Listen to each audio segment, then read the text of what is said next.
Welcome to Sig Daddy's Wrestling Show. I'm your host, Skylar Sig Daddy Sigmund, and this is the weekend review for November 16th, 2020. Yes, it's been a while, but it's back. The weekend review is back. More episodes will be coming in the following weeks. Also coming up soon will be my Survivor Series 2020 pay-per-view review. That'll be coming up on Monday.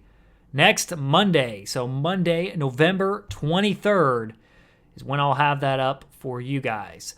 Looking forward to that. We'll see what happens at Survivor Series. I'm just going to talk about that briefly here before I get into things, which includes Zelina Vega's recent release from WWE and the Rascalz signing with WWE. But yeah, Survivor Series. It's Undertaker's 30 years in WWE. Undertaker's final farewell, which I thought happened at WrestleMania, but it's happening here, even though it's still not in front of fans, which it won't be for a while, I think. That's what I'm predicting. It's not going to happen for a while. I don't think fans will be around for a while since COVID. Numbers continue to rise again in the United States. Be careful out there, everybody. Hope you all are staying safe. But Survivor Series this coming weekend. Team Raw, AJ Styles, Keith Lee, Sheamus, Braun Strowman, and Matt Riddle taking on Kevin Owens, Jey Uso, King Corbin, Seth Rollins, and to be announced fifth member of Team SmackDown. Not really hyped for this. It should be a good show. There should be good matches. Team Raw for the women's side, Nia Jax, Shayna Baszler, Mandy Rose, Dana Brooke, and Lana, who's been getting put through tables week after week after week. They're trying to make her a babyface. I'm just not buying it. Maybe this documentary will help.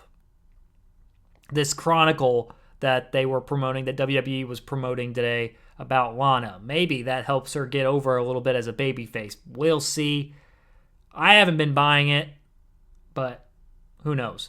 Team SmackDown, Bianca Belair, Ruby Riott, Liv Morgan, and two other members to be determined in a traditional 5-on-5 Survivor Series elimination match. Bobby Lashley versus Sami Zayn, Raw's United States Champion versus SmackDown United States Champion, The New Day, Kofi Kingston, and Xavier Woods taking on the Street Profits.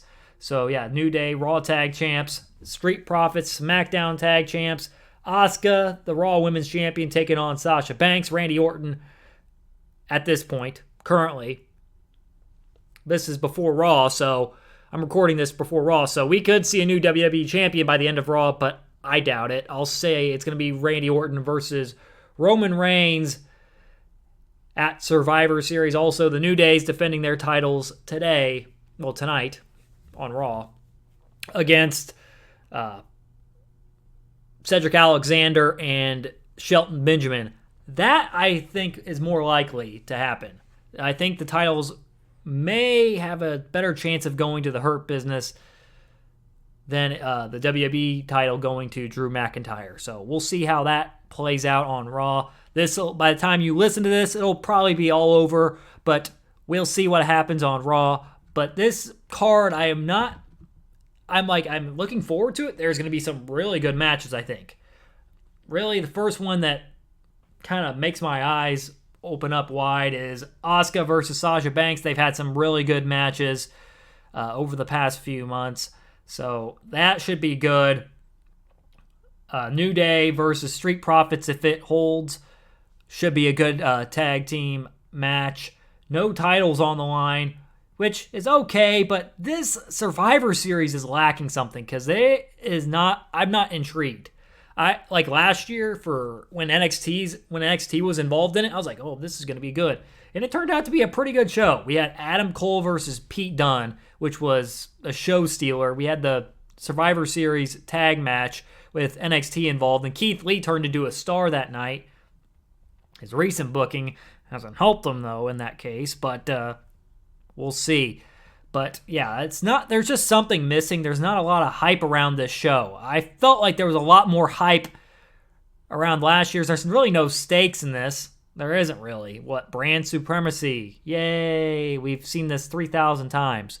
But it's all more so it's about Undertaker's final farewell. That's what it's really about. That's what WWE has been hammering in their marketing for the show, which is kind of annoying because, WWE marketing, we got to shove it down your throat. Shove it down your throat. Yes! I don't know, but Survivor Series should be an okay show, just not as hyped for it as I've been in previous years, but still, it should be a decent show. But let's get into the news. Let's get into the news here. All right, let's address the proverbial elephant in the room. Zelina Vega getting released. What broke the camel's back on that? Justin Barrasso from SI.com reported that the straw that broke the camel's back really was Thea Trinidad, Zelina Vega, opened up an OnlyFans account. And this violates the third-party agreement Vince McMahon instituted a while ago regarding Twitch. So Trinidad OnlyFans account, it features videos and photos of cosplays, lingerie, swimsuits, all that stuff for a fee of $30.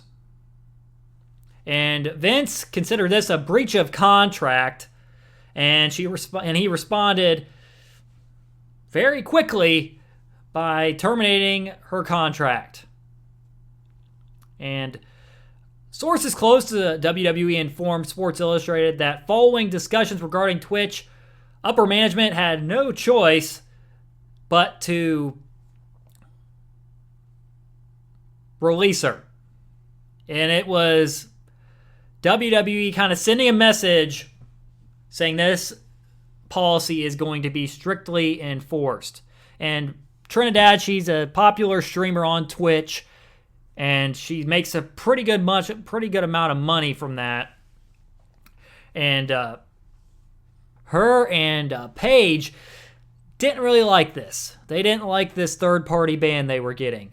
And WWE did lay out one option for them, and that was to remain on sites like Twitch. They would have to share their account with WWE and make only a fraction of what they were previously making. And WWE would receive a big portion of what they made on their Twitch streams. This, in my opinion, is not a good look for WWE.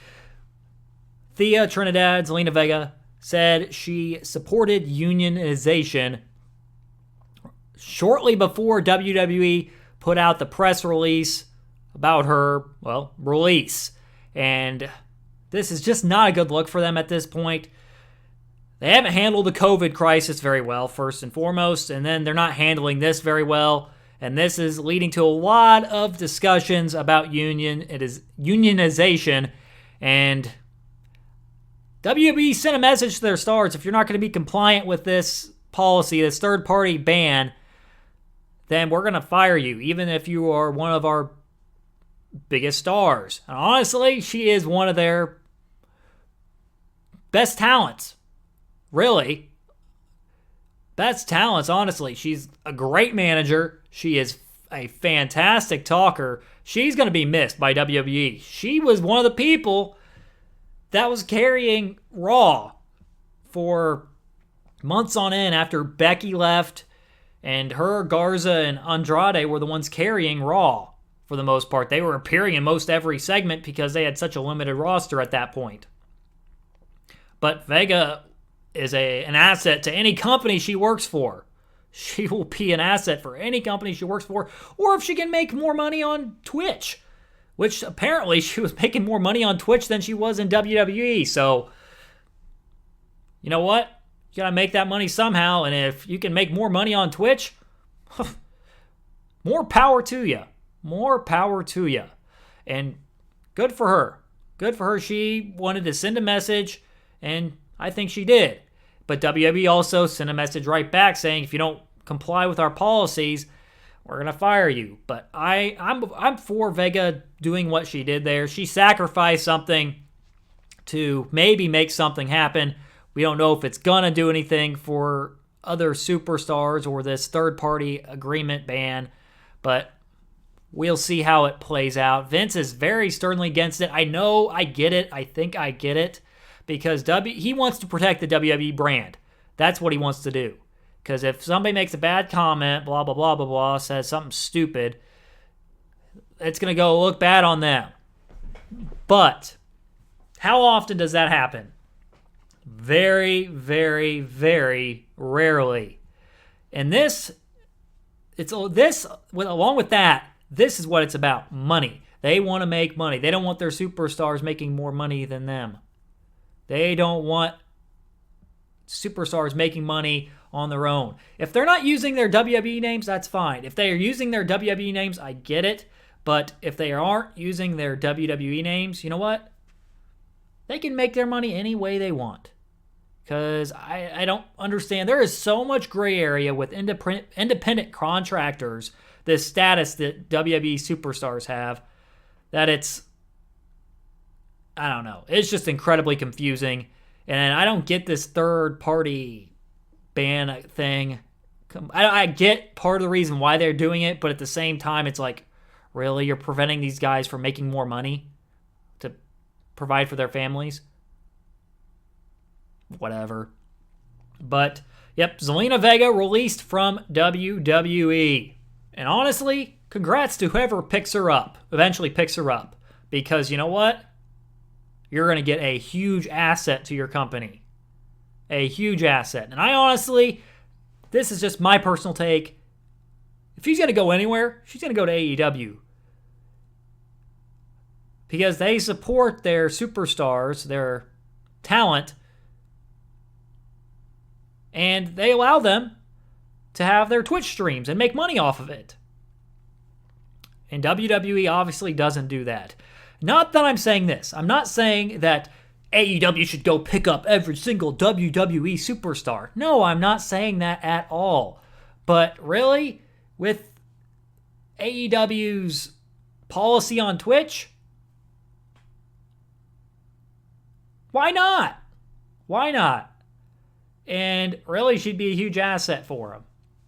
Impact Wrestling, where she's worked at before, they could pick her up too. So we'll see how things play out, but I'm going to give Zelina Vega a round of applause. Good for you, Thea Trinidad. And then, another bit of news coming out of the big place out of Stamford, Connecticut. The Rascalz, Impact Wrestling's trio, they're expected to sign with WWE. So last week on Impact Wrestling, they were in the treehouse, and they were apparently being evicted because they hadn't paid rent in 2 years. So this next week will be their last match in Impact Wrestling. According to Raj Giri, the trio is expected, actually they are heading to WWE, and Wrestling Inc. has learned that the group has a standing offer from WWE. They haven't officially signed it yet, but it's just according to this article from Raj Giri, it is just considered a formality, and they're expected to join the company. So these guys, this trio, has got a lot of talent. Trey Miguel's probably the biggest star out of the three, and he's got an incredibly athletic moveset. All three of these guys have really, really good movesets. They're incredibly athletic. Wentz and Desmond Xavier work really well as a tag team. They have that cool finisher where one of them jumps up and they push him into a moonsault. It's a pretty cool looking finishing move. And then Trey Miguel has that sliding, he slides on his knees. He has the power slide. That's what he calls it. He calls it a power slide outside of the ring. It's very, very cool. Hopefully they don't alter their characters to a ridiculous extent and then completely just ruin them.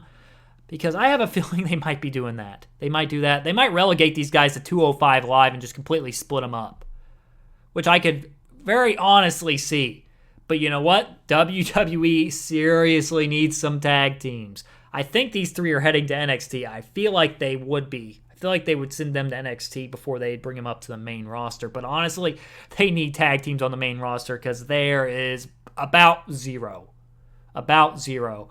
I just hope they handle them better than what I've seen from previously signed independent talent. Keith Lee, they brought up from NXT, man. I'm kind of down on him right now. I hope he gets better for him. They took away his entrance music, which I get, but they haven't booked him well at all. He's been booked terribly. You know, they'll say this, oh, he's been booked in big matches with these big guys, but he's been booked in crap finishes every single match. It's some smoke and mirrors type thing. But that's for another time. But here with this trio, I'm excited to see what they do. They're a great trio. They got a lot of potential. Hopefully they get used to their fullest potential. I see them personally being used on 205 Live. That's just my opinion on that. That's it for the weekend review. Coming up this week on AEW, got an AEW tag title match with the Young Bucks taking on independent tag team Top Flight. Cody Rhodes and Darby Allin versus Ricky Starks and Brian Cage. Orange Cassidy versus Kip Sabian. An NWA women's title match. Serena Deeb taking on Thunder Rosa. Pac versus The Blade. The Inner Circle in Las Vegas. Kenny Omega and Jon Moxley signing their contract for their AEW World Championship match on December 2nd. It should be some good stuff. That, along with Survivor Series, that's coming up this week. Survivor Series coming up on Sunday. So I hope you all enjoy some wrestling this week. I'm looking forward to it. My birthday's on Friday, so if you want to, you can send me a happy birthday on Twitter at SigDaddyWrestle or Instagram at SigDaddy.Wrestle and also on Facebook at SigDaddyWrestle. And make sure to hit that subscribe button, punch it, kick it, super kick it as hard as you can. You can find the podcast on Apple Podcasts, Spotify, Podbean, the iHeartRadio app, and many, many other podcasting platforms. Some new content coming to you soon, including a look back at AEW's first year on TNT, the highlights, the lowlights. Have they differentiated themselves from WWE and NXT enough? I'll let you know about that. Give you my take on everything AEW on TNT from their first year. Not sure when it's going to drop. I'll keep you updated on here and also on Twitter at SigDaddyWrestle. Coming up this week, I'll have the weekend review up on Sunday this week instead of Monday because I'll have to do the Survivor Series review, so stay tuned for that also. But yeah, plenty of great stuff coming to the show here soon on Sig Daddy's Wrestling Show. But until next time, this is Sig Daddy signing off. Thanks for listening, and so long, everybody.